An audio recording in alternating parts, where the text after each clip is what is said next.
Next question, still from slide 3.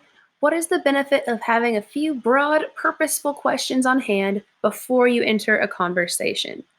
This is also not explicitly in your notes, but we did discuss it in class. I'm just going to count to, nope, there we go.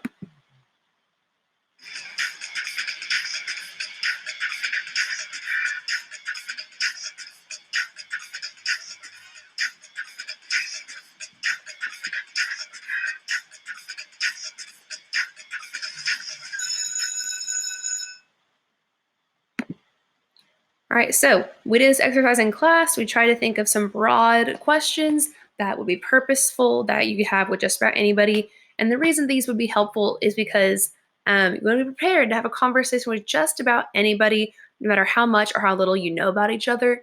You're going to have conversations with a ton of people in your life, a lot of different people who aren't going to know barely anything about. Like, think about if your friend introduces you to someone new when you run into each other in public or when you're doing the meet someone next to you at church. So you want to have these broad, purposeful questions you could ask anybody. So, like, yeah, like imagine if you're like in a conversation and it's like you both get kind of stuck asking each other yes, no questions. You don't know how to move forward from it.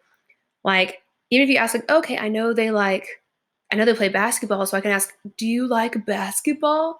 They're going to say yes, but then what else are you going to say? So you want to ask more purposeful questions that like most people could get talking about. Next question, why must the question you ask be based on your relationship with the person you're talking to?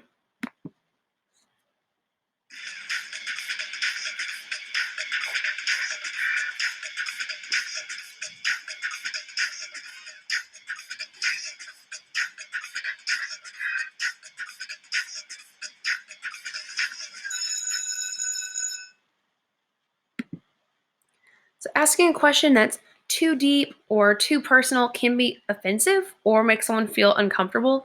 So you make sure you first evaluate the quality of your relationship with that person to understand what questions might be off limits. A lot of y'all in class asked, like, oh, well, what if you're trying to ask them, like, if they know Jesus, so y'all can talk about that. But you guys know it's like that would be really odd to like go up to a stranger and be like, hey, so listen, do you know Jesus? Like, of course, that would be a wonderful and good thing to do, but most people don't do that. Like, to have a conversation that personal and that deep, there needs to be a relationship there first.